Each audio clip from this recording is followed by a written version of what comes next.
Ahojte pri Evanjeliu, inak krátkom videu, kde sa zamýšľam nad múdrosťou Kristovho Evanjelia vo svetle modernej psychológie, filozofie a mojej vlastnej skúsenosti. Dnes tu máme Evanjelium od svätého Jána a uvediem vás trošku do kontextu. Ježiš hlása Evanjelium, má tam obrovský zástup a násytí ich 5 chlebmi a 2 rybami. Zhruba 5000 zástup, čiže okolo 10-15 tisíc ľudí. Ľudia, keď vidia toto znamenie, tak sa ho chcú zmocniť a urobiť ho kráľom, lebo by to bolo super mať niekoho, kto dokáže ako keby uspokojiť hlad všetkých ľudí a celého národa. Ježiš im ujde a prechádza na druhú stranu Galilejského jazera. Prichádzajú za ním a hovoria mu o tom, že aké znamenie im ukáže, že je Mesiáš, že Mojžiš dal izraelskému národu na púšti mannu. Kedy padala taká jemná rosa, ráno to zbierali a bol to ako keby chlieb a boli z toho živí. A Ježiš im na to hovorí, že pravý chlieb je ten, ktorý zostúpil z neba, hovorí o sebe a hovorí následovné.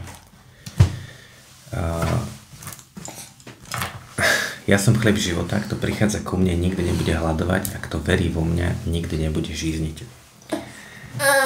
Vyhlasuje samého seba. Za jedlo a chlieb sú úplne jedny z najzákladnejších potrieb, teda okrem dýchania, ktoré potrebujeme pre život, a on sa vyhlasuje chlebom života. Kto prichádza ku mne, nikdy nebude hladovať a kto prichádza ku mne, nikdy nebude žízniť.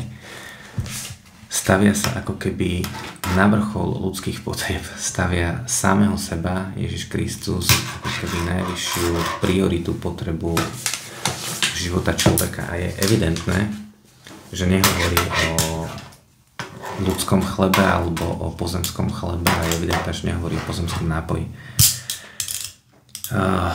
Poviem to tak, že to starosti o každodenný chlieb, o platenie účtov, o splácanie hypotéky, o to, ako zabezpečiť deti, ako zvýšiť svoj životný štandard, ako sa dostať k novému, lepšiemu autu, je ako keby nekonečná. Ja keď si zrátam na to-do liste všetko, čo ma ako keby v živote ešte čaká, koľko peniazí budem potrebovať zarobiť, aby som mal spravené a bol zabezpečený. Ako keď si to človek matematicky zráta, tak v podstate to je nemožné. A ten jeden ľudský život je na to asi príliš krátky. Pokiaľ je človek zamestnaný, možno príde nejaký podnikateľ, tak sa tieto veci dajú poriešiť, ale ani tam tá snaha častokrát nikdy nekončí a nikdy nie je dosť. Starosť o ten pozemský chlieb nikdy nekončí, ale to nie je to, čo nás živí. To, čo nás živí, je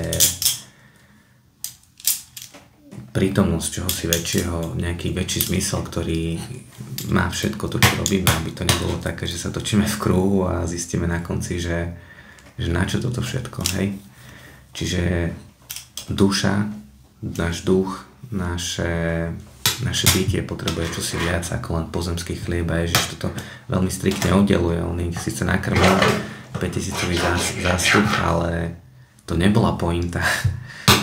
Pointa nenájdeme nikdy uspokojenie a nikdy nám nebude dosť. Poznám veľa ľudí, veľa aj bohatých ľudí, aj veľmi bohatých ľudí, poznám aj veľa chudobných ľudí. A proste tento kolotoč naháňania sa za zháňaním obživy alebo rozvíjaním biznisu proste nikdy nekončí a nikdy sa nezastaví.